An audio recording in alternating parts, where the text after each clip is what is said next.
बिस्मिल्लाहिर्रहमानिर्रहीम नहमदुहु व नसल्ली अला रसूलिल करीम। नाज़रीन कराम अस्सलाम वालेकुम। अपने इदारे उर्दू निसाब साज की तरफ से मैं डॉक्टर मोहम्मद ताहिर कुरैशी आज एक और वीडियो के साथ आपकी खिदमत में हाजिर हूँ।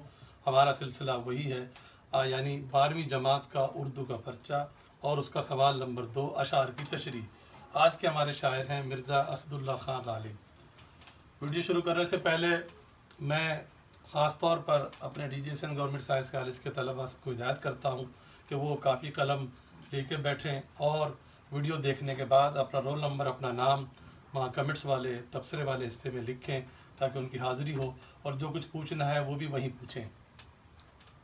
मिर्ज़ा असदुल्ला खां गालिब की पहली गज़ल, जैसा कि आपको बताया जा चुका है कि आपके उन्वानात इम्तहान में वही 3 होंगे: हवाला शायर, नज़म शेर का मरकज़ी ख्याल और गज़ल यानी शेर की तशरीह। चौथा उन्वान, अगर आपको मुमासिल शेर याद है, लिख सकते हैं, तब उसको उन्वान लिखिएगा, वरना पहले नहीं लिखिएगा। मतला पहली गज़ल का, हुई ताख़ीर तो कुछ भाई से ताख़ीर भी था, आप आते थे मगर कोई इनागीर भी था। अब आपने पहले इसको सीधा किया, ताख़ीर हुई तो कुछ भाई से ताख़ीर भी था, आप आते थे मगर कोई नागीर भी था। ये नसर की तरतीबी में है, इसको छेड़छाड़ की ज़रूरत नहीं है। अब आइए मुश्किल लफ्ज़, ताख़ीर देर, बाइस ताख़ीर, मुरक्कब लफ्ज़ को पहले सीधा किया करें, तरकीब को सीधा किया करें। बाइस ताख़ीर, ताख़ीर का बाइस, ताख़ीर का बाइस मतलब देर की वजह। देर हुई आने में तो देर की वजह भी थी, पहले मिसरे को आसान किया। आप तो आ रहे थे, आप आते थे, मगर कोई इनागीर भी था। इना कहते हैं लगाम को, सवारी की लगाम। पहले लोग घोड़ों पर सफ़र किया करते थे तो सवारी की लगाम को इना, और इनागीर लगाम पकड़ने वाला, यहाँ मुराद लगाम पकड़ के रोकने वाला। आप तो आ रहे थे मगर किसी ने सवारी की लगाम पकड़ के रोक लिया। अब हम इसकी तशरीह की तरफ जाते हैं। उससे पहले जैसे मैंने कहा कि उन्वान आपके जो हैं वो वही हैं। हवाला शायर जब आप लिखेंगे तो उसमें गालिब का हवाला, यही हवाला अगली गज़ल के लिए भी चलेगा। इस पहली गज़ल में आपको बता दिया जाता है। आप 2-4 जुमले उनके बारे में ये लिखेंगे, मतलब कि गालिब की शायरी की सबसे बड़ी खुसूसियत, जिस पर तकरीबन तमाम माहिरीन अदब मुत्तफ़िक़ हैं, वो उनकी जिद्दत। जिद्दत का मतलब है नया अंदाज़, नया ढंग, नया तरीक़ा, और इसी जिद्दत ने उनको उर्दू के अजीम शायरों की सफ़ में ला खड़ा किया है। उन्हें कहने का अंदाज़ बहुत ही अनोखा है। उसके अलावा उनकी शायरी में फ़लसफ़ा है, शौक़ी है, और इमायत बहुत ही उम्दगी से उन्होंने की। और शौक़ी में तो इतना वो बढ़ जाते हैं, कभी कभी तो खुदा से भी गुस्ताखी पर उतर आते हैं। ये 2-4 मोटी मोटी बातें उनकी शायरी के बारे में, 2-3 जुमले आप इसी किस्म के लिख सकते हैं। अब आइए तशरीह की तरफ। ताख़ीर हुई, देर हुई, शायद किसी से मुखातिब है कि आप तो आ रहे थे मगर देर की वजह भी थी। आप आ रहे थे, किससे मुखातिब है? यकीनन एक ही हो सकता है, महबूब से मुखातिब है। शायर कह रहा है कि आप आ रहे थे, यानी शायर से मिलने आ रहे थे। अब यहीं पर आपको थोड़ा सा चौंकना चाहिए कि महबूब आम तौर पे मिलने शायर से जाता वाता नहीं है, शायर ही जाता है, आशिक ही जाता है महबूब से मिलने। पता नहीं कैसे शायर ने उसको मिन्नतों से तैयार किया होगा और वो मुश्किल से आमादा हुआ होगा। वो आया तो सही, लेकिन देर से आया, और देर से आने में शायर कह रहा है मुझे पता है आपका कसूर नहीं है, आप तो आ रहे थे, लेकिन किसी ने आपकी सवारी की लगाम पकड़ के आपको रोक लिया, बातों पर लगा लिया, आपका कसूर नहीं है। अब ये किसी कौन हो सकता है भाई? हर कोई क्यों रोकेगा? जिस तरह उर्दू शायरी में महबूब और आशिक यानी शायर का एक मुस्तकिल मतलब लगा बंदा, ये 2 किरदार मौजूद हैं, इसी तरह और किरदार भी हैं। इनमें एक रकीब है, अंग्रेज़ी में जिसको विलन कहते हैं, जैसे फिल्मों में होता है, वो भी एक मौजूद है।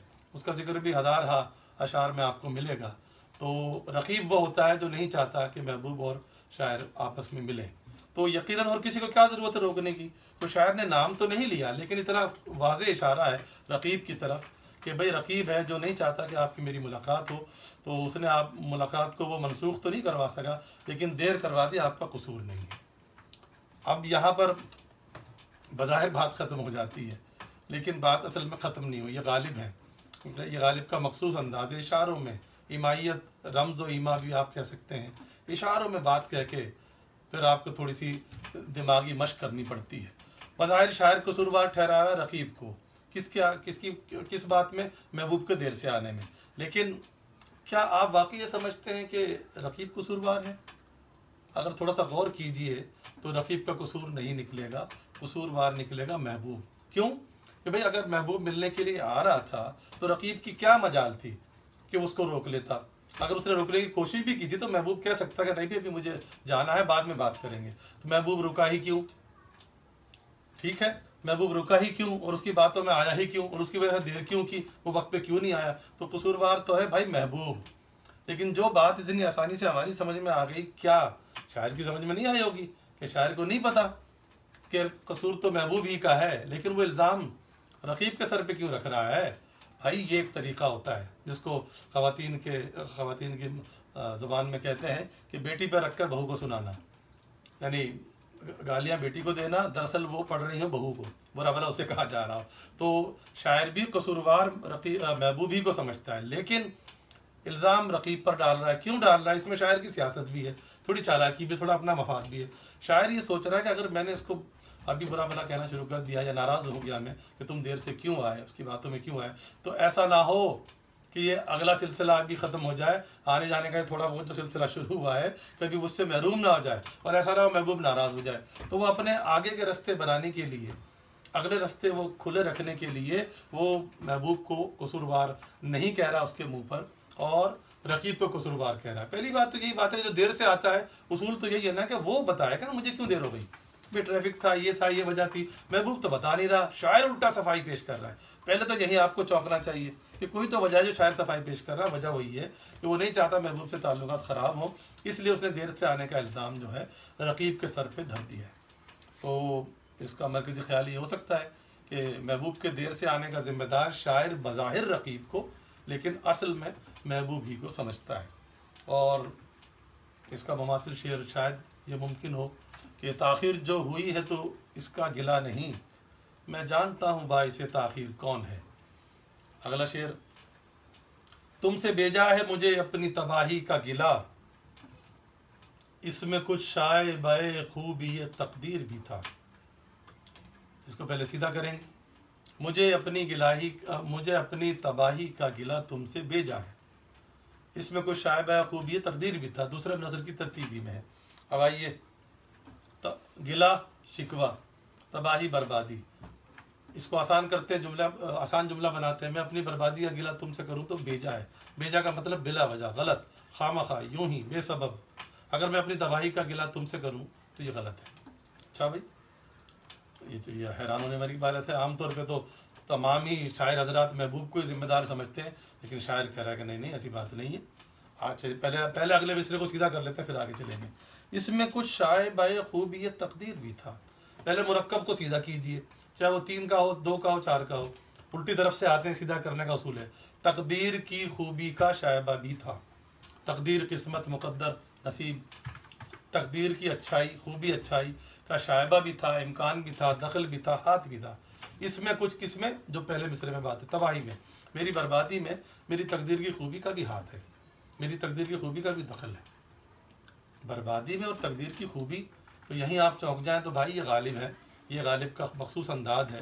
गालिब का तंज़ वैसे भी बहुत ही मशहूर है, शायरों में बहुत ही कम है जो तंज़ में गालिब का मुकाबला कर पाते होंगे। शायद मोमिन तंज़ में उनसे आगे हों, लेकिन बहरहाल गालिब का तंज़ भी बहुत मशहूर है। तो गालिब बज़ाहिर कितने साफ दिली से कह रहे हैं कि मैं अगर अपनी बर्बादी का ज़िम्मेदार सिर्फ तुमको समझूँ तो ये गलत है, इसमें मेरे मुकद्दर की अच्छाई का भी हाथ है। लेकिन यहाँ सवाल यह है कि ख़राबी में तो मुकद्दर की बुराई का हाथ होना चाहिए, तो अच्छाई क्यों कह रहे हैं? यही तो तंज़ है। तंज़ का उसूल ये होता है कि अल्फाज अच्छे इस्तेमाल किए जाते हैं, मायने उल्टे लिए जाते हैं। मसलन कोई आपका दोस्त बिल्कुल फ़र्ज़ कीजिए रियाजी में नालायक है, कमज़ोर है मैथमेटिक्स में, और आप किसी से तारुफ़ करा रहे हैं, इनसे मिलिए, मेरे दोस्त महमूद हैं, इनसे अच्छा रियाजी तो कोई पूरे कॉलेज में नहीं जानता। तो आप ये क्या कर रहे हैं? तंज़ कर रहे हैं। सालन बड़ा ख़राब पका हुआ है और शौहर तारीफ़ कर रहा, वाह जी वाह, इससे अच्छा सालन तो मैंने कभी खाया नहीं। ये क्या है? तंज़ है। तो शायर भी यही कर रहा है कि इसमें मेरी बर्बादी में मेरी तकदीर की अच्छाई का भी हाथ है। कहना वो चाह रहा है ख़राबी, लेकिन ख़राबी कहता तो वो आम सी बात हो जाती है, और गालिब आम सी बात नहीं किया करते। गालिब तो दूसरों के रास्ते से हट के चलना पसंद करते थे, उनकी जिद्दत ही यही है, हर बात को नए और अनोखे अंदाज से कहना। यहाँ भी यही कह रहे हैं। तो शायर ने इंसाफ पसंदी से काम लिया है और अपनी बर्बादी का जिम्मेदार महबूब के साथ साथ तकदीर को भी, यानी वो कहना चाह रहा है कि तुम नहीं बर्बाद करते तो भी मैं मुझे बर्बाद होना ही था। क्यों? मेरे मुकद्दर ही ऐसे थे, मेरे नसीब ही ऐसे थे। लेकिन शायर ने महबूब को 100% बरी ज़िम्मा नहीं कहा है, उसने भी का लफ्ज़ इस्तेमाल किया दूसरे मिसरे में। यानी मेरी बर्बादी में मेरी तकदीर की खूबी का भी हाथ है, यानी मतलब तुम्हारा भी है। यानी ये नहीं कह रहा कि तुमने मुझे बिल्कुल भी तंग नहीं किया, मुझे तबाह नहीं किया, तुमने भी किया, लेकिन सिर्फ तुमने नहीं किया। मेरी तकदीरी ऐसी थी, मुझे बर्बाद होना ही था। तो इसका मरकज़ी ख्याल ये हो सकता है कि शायर अपनी बर्बादी का ज़िम्मेदार महबूब के साथ साथ तकदीर को भी समझता है। और इसका मुमासिल शेर ये हो सकता है कि तेरे करम से क्या हो तलाफ़ी के दहर में, तेरे सिवा भी हम पे बहुत से सितम हुए। ये शेर भी गालिबी का इत्तफाक से। अगला शेर, यूसुफ उसको कहूँ और कुछ ना कहे खैर हुई, घर बिगड़ बैठे तो मैं लायक ताज़ीर भी था। अब इसको सीधा करते हैं, कई फेल हैं। उसको यूसुफ कहूँ और कुछ ना कहे खैर हुई, तीन फेल हैं इसमें। अगला मिसरा, घर नहीं बोलेंगे, पूरा बोलेंगे। अगर बिगड़ बैठे तो मैं लायक ताज़ीर भी था, दोनों टुकड़े अपनी जगह पर हैं। अब आइए, मुश्किल लफ्ज़ यूसुफ से मुराद यूसुफ अलैहिस्सलाम और यूसुफ अलैहिस्सलाम जैसा हुस्न रखने वाला उर्दू शायरी में, फ़ारसी शायरी में, बल्कि काफ़ी ज़ुबानों की शायरी में यूसुफ अलैहिस्सलाम के हुस्न को बतौर मिसाल के, बतौर तशबीह के, इस्तिआरे के इस्तेमाल किया जाता है, अब भी किया जाता है। यूसुफ की तरह हसीन, मुराद ये खुदा न खास्ता उनको, महबूब को नबी नहीं बना दिया जाता, यूसुफ की तरह हसीन बनाया जाता है। कि मैंने, शायर कह रहा, मैंने महबूब को यूसुफ की तरह कहा, उसने कुछ नहीं कहा, खैर हो गई, बचत हो गई। वो तो अच्छा, उसने कुछ नहीं कहा, मैंने गलती से अपने महबूब को यूसुफ की तरह कह दिया, लेकिन फिर कहते मुझे एहसास हो गया है ये मैंने क्या किया। वो तो अच्छा, उसने नोटिस नहीं लिया, बचत हो गई, खैर हो गई। वरना अगर वो बिगड़ जाता, नाराज़ हो जाता, तो मैं लायक ताज़ीर भी था। लायक ताज़ीर को पहले सीधा कीजिए, ताज़ीर के लायक भी था। ताज़ीर का मतलब सज़ा। अगर वो नाराज़ हो जाता तो वाकई मेरी गलती थी, मैं सज़ा के काबिल भी था। अरे ये क्या बात हुई, किसी शख्स को यूसुफ की तरह हसीन कहने से वो खुश होगा या नाराज़ होगा? सामने की बात है, खुश होगा, तो उसका महबूब क्यों नाराज़ होता है? यहीं पे तो मायने हैं, यही तो गालिब का खेल है, जिससे उन्होंने उर्दू शायरी का रुख ही मोड़ के रख दिया कि अपने अजीब अंदाज से, नए और अनोखे अंदाज से नए नए मायने पैदा करते हैं। ये उनकी जिद्दत खूबी है। तो शायर असल में ये कह रहा है कि मैंने अपने महबूब को यूसुफ की तरह हसीन कह तो दिया, लेकिन कहते मुझे एहसास हो गया मुझसे गलती हो गई, मुझे ऐसा नहीं कहना चाहिए था। वो तो अच्छा हुआ उसने गौर नहीं किया, नोटिस नहीं लिया, वो आलू प्याज बनाने में मसरूफ़ था, है। लेकिन अगर वो इस बात पर नाराज़ हो जाता तो वाकई मेरी गलती थी, मुझे ऐसा नहीं कहना चाहिए था। अब यहाँ पे वही सवाल कि ऐसा क्यों नहीं कहना चाहिए था?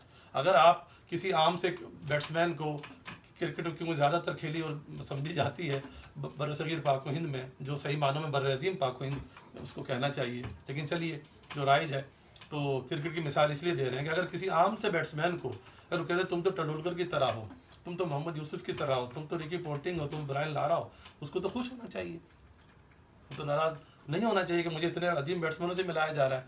तो नाराज़ होने का एक ही मतलब है कि शायर का महबूब अपने आप को यूसुफ से भी ज़्यादा हसीन समझता है, और ये बात शायर को मालूम है।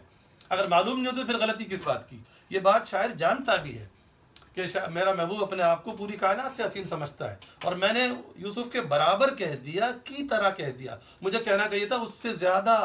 वो तो अच्छा उसने नोटिस नहीं लिया, वरना अगर अपनी इस तौहीन के ऊपर, महबूब के लिए तो तौहीन ही हो गई ना, वो तो अपने आप को जो यूसुफ से ज़्यादा समझता है, तो उसको यूसुफ के बराबर हसीन कहना तो उसकी तौहीन है। तो अच्छा उसने गौर नहीं किया, वरना अगर वो नाराज़ हो जाता, शायर कह रहा मेरी गलती थी, मैं वाकई सज़ा के काबिल था। तो इसका मरकज़ी ख्याल यही हो सकता है कि शायर का महबूब अपने आप को यूसुफ से भी ज़्यादा हसीन समझता है। और मुमासिल शेर ये हो सकता है, उठाकर तोड़ डाला आईना जोशे रकाबत में, वो कल इस पर बिगड़ बैठे कि हमसा दूसरा क्यों हो।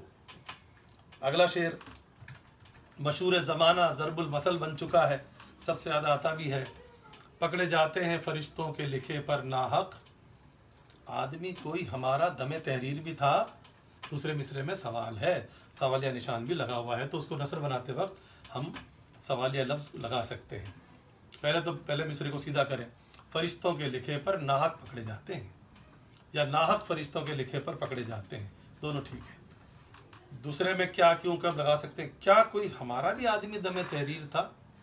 अब आसान कीजिए, एक ही मुश्किल लफ्ज़ है, नाहक, गलत, बिला वजह, खामखा, यूं ही। फरिश्तों के लिखने पर, उनकी रिपोर्टिंग के ऊपर हमको बिला वजह पकड़ा जा रहा है। पकड़े जाने का मतलब सज़ा दी जा रही। फरिश्तों के लिखने पर हमको खामखा सज़ा दी जा रही। क्यों भाई? दूसरे मिसरे में वजह बता रहे हैं। क्या कोई हमारा भी आदमी दम तहरीर को सीधा करें? तहरीर के दम का मतलब वक्त भी होता है, लम्हा भी होता है। दम तहरीर लिखते वक्त हमारा भी आदमी था। क्या लिखते वक्त, कौन से लिखते वक्त, कौन से फरिश्ते? अब ये तो अंदाज़ा लगाना ही पड़ता है। वो फरिश्ते जो हमारा अमाल नामा लिखते हैं, किरामन कातिबीन, जो हमारे दाएं बाएं बैठे हुए हैं, शायर उनकी रिपोर्ट के ऊपर उन्होंने जो हमारी बैलेंस शीट बनाई है, हमारा डेबिट क्रेडिट का हिसाब बनाया है, हमारे गुनाहों सवाबों का मीज़ान उन्होंने जमा किया है कि इतने गुनाह इतने सवाब, उसकी वजह से हमारे गुनाह ज़्यादा निकले और हमें सज़ा के लिए भेजा जा रहा है। शायर इस पर एतराज़ कर रहा है, नहीं, इनकी रिपोर्टिंग के ऊपर, इनके लिखने के ऊपर हमको सज़ा देना ठीक नहीं है। क्यों? कि जब ये लिख रहे थे, क्या गवाह के तौर पर हमारी तरफ से कोई आदमी वहाँ पर था? बज़ाहिर सवालिया अंदाज में पूछ रहा है, लेकिन यह है सवालिया इनकार। ये मैं पहले भी बता चुका हूँ कि अल्फाज सवाल वाले, मायने इनकार वाले। कवायद की ज़बान में तो कहते हैं इस्तफ़हाम या इनकार, वो ज़रा भारी भरकम लफ्ज़ है। आजकल वैसे ही उर्दू कोई दिल से पढ़ना चाहता नहीं है, तो मैंने आसान किया सवालिया इनकार। तो असल में सवालिया इनकार है कि कोई हमारा आदमी लिखते वक्त था ही नहीं। जब लिखते वक्त हमारा कोई आदमी था ही नहीं तो हम कैसे मान लें इन्होंने सही लिखा? अल्लाह जाने क्या लिख दिया, पता नहीं हमारे इतने गुनाह थे भी या नहीं थे। इसलिए हमें इनकी रिपोर्टिंग के ऊपर, इनके लिखे जाने के ऊपर भरोसा नहीं है। हाँ, हमारा आदमी होता बतौर गवाह के और वो बताता कि हाँ भी मेरे सामने लिखा है, तुम्हारे वाकई इतने गवाह हैं, वाकई तुम सज़ा के काबिल हो, तब तो मैं मान भी लेता। लेकिन जब हमारा आदमी था ही नहीं, फिर हम कैसे मान लें? अब ये जहन में रख लीजिए कि आप को तशरीह करनी है शायर के शेर की।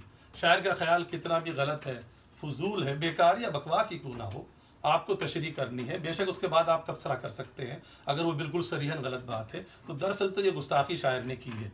लेकिन बाल पहले बताएं तो सही वो क्या कह रहा है और क्यों कह रहा है। वो बताने के बाद आप तबसरा कर सकते हैं वो क्यों कह रहा है, कि उनको उसको फरिश्तों की रिपोर्टिंग के ऊपर, उसके लिखे जाने पर क्यों भरोसा नहीं है।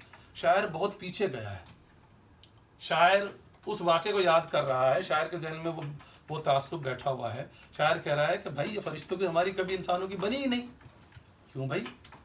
इसलिए कि जब हमें खलीफा बना के दुनिया में भेजा जा रहा था और किसी मखलूक ने एतराज़ नहीं किया था, ये फरिश्ते ही थे जिन्होंने कहा था कि भाई मफहूमन बता रहा हूँ, कुरान पाक सूरह बकरा में मौजूद है, वइज़ क़ाला रब्बुका लिल मलाइकति इन्नी जाइलुन फिल अर्दि खलीफा, पूरी तफसील है। मैं मफहूमन बता रहा हूँ कि तू इसको खलीफा बना के भेज रहा है, ये तो ज़मीन में फसाद करेगा, और क्या तेरी इबादत के लिए हम काफ़ी नहीं है? तो शायर उसी बात को पकड़ के बैठा हुआ है कि इन्होंने तो शुरू से हमको अच्छा नहीं समझा, ये तो शुरू से हमें फसादी समझते हैं, ये तो शुरू से हमारे बारे में तासुब का शिकार है, तो हम कैसे मान लें कि ये बिल्कुल इंसाफ से हमारी रिपोर्ट लिखेंगे, हमारा अमालनामा इंसाफ से लिखेंगे। भाई हम इसलिए नहीं मानते, इन्होंने हमको इज्जत देने पर एतराज़ किया था कि तू खलीफा क्यों बना रहा है, अल्लाह से, अल्लाह की बारगाह में अर्ज़ की थी, इसलिए भाई इनकी रिपोर्टिंग, इनके मीज़ान को, इनके टोटल को हम तस्लीम नहीं करते। हमारा कोई आदमी होता तो हम मान लेते कि वाकई हम सदा के काबिल हैं। तो आप उसके बाद में लिख दीजिए शायर ने बिल्कुल ये बहुत गुस्ताखी की है, फरिश्ते गलती नहीं कर सकते। लेकिन पहले आप उसका ख्याल पूरा बताइए। तो इसका मरकज़ी ख्याल ये हो सकता है शायर को सिर्फ फरिश्तों के लिखे जाने पर सज़ा देने के लिए, सज़ा देने पर एतराज़ है। और मुमासिल शेर इसका शायद ये हो सके, ए कातिब तकदीर हमारी भी रज़ा पूछ, यूँ नामाए तकदीर रकम होने न देंगे। अगला शेर है तो मक्ता, लेकिन उसमें एक ख़ास बात है जिसके बारे में अच्छों में कुछ गलतफहमी सी फैली हुई है, इसलिए थोड़ा सा उसका समझना ज़रूरी है। रेखते के तुम ही उस्ताद नहीं हो गालिब, कहते हैं अगले ज़माने में कोई मीर भी था। अब मुख्तसर बता देता हूँ क्योंकि इसका वो मराइल ज़रूरी नहीं है। रेख्ता शायरी को भी कहते थे, उर्दू ज़बान के लिए भी इस्तेमाल होता था। यहाँ मुराद शायरी, गालिब कह रहे हैं कि शायरी के सिर्फ तुम ही उस्ताद नहीं हो, यानी पहले तो अपने आप को उस्ताद खुद मनवाया, खुद माना कि तुम तो हो, फिर कहा नहीं अकेले तुम नहीं हो। अच्छा भाई कहते हैं, एक तो कहते हैं से चौंकना चाहिए, यानी मैं नहीं कह रहा, लोग कहते हैं अगले ज़माने में, यानी अगले का लफ्ज़ पहले के लिए भी इस्तेमाल होता है, यहाँ तो कोई ऐसी बात नहीं है। अगले ज़माने में कोई मीर भी था, यानी मीर जैसे अजीम शायर को जिसके बारे में गालिब अच्छी तरह वाकिफ़ है, कोई कहना तो ये मीर की तौहीन है, ये तो बेइज्जती है। लेकिन अब हम क्या अर्ज करें, हम किसी का नाम नहीं लेते। बड़े बड़े प्रोफेसरों के नोट्स में ये लिखा हुआ है कि जनाब ये मीर की तारीफ़ में शेर है, ये हरगिज़ नहीं है तारीफ़ में। या गालिब ने शौकी की ये शरारत की है। हाँ, वो मीर की अजमत को मानते हैं, इसका उन्होंने बहुत से अशार में इजहार किया है। मसलन मीर के शेर का अहवाल कहूँ क्या तुमसे, जिसका दीवान कम अज़ गुलशन कश्मीर नहीं। माना उन्होंने दिल से माना है। इसके अलावा भी गालिब अपना ही अकीदा है बकौल नासिख, आप बे बहरा है जो मोतक़िद मीर नहीं, खुले दिल से माना है। लेकिन यहाँ ज़रा शरारत की है, यहाँ शौकी की है, और शौकी गालिब की मशहूर है। क्योंकि मीर जैसे मशहूर शायर को कोई कहना, ये ऐसा ही है कि आप किसी भी मशहूर खिलाड़ी को अगर कोई किसी खिलाड़ी के सामने पूछें, फिर मैं क्रिकेट की मिसाल दे रहा हूँ, क्या करूँ, और खेलों से तो हमारी नावाकफियत बढ़ती जा रही है, दिलचस्पी है ही नहीं। तो क्रिकेट में अगर आजकल का बैट्समैन हो कोई, और उसके सामने नाम ले किसी मशहूर बैट्समैन का, ब्रायन लारा का, तेंदुलकर का, पोंटिंग का, बाबर आजम का, किसी का भी नाम ले, तो वो कहते हैं हाँ कोई बाबर आजम सुना तो है। तो ये तो बाबर आजम की, इनके खिलाड़ियों की तौहीन हो रही है। मीर जैसे मशहूर शायर के बारे में कोई का लफ्ज़ सबसे ख़तरनाक है। कि कोई तो एक अनजान के लिए बोला जाता है, और मीर गालिब के लिए अनजान नहीं है। तो ये शेर मीर की तारीफ़ में हरगिज़ नहीं है। ये गलत फहमी निकाल दीजिए, इसको गलती से भी अपने नोट्स में मत लिख लीजिए। तो DJ Singh government science college के तलबा को हिदायत की जाती है, अपना रोल नंबर नीचे लिखें, नाम लिखें, और जो भी कोई पूछना हो तो वो तबसरे यानी कमेंट्स वाले हिस्से में पूछ सकते हैं। बहुत शुक्रिया।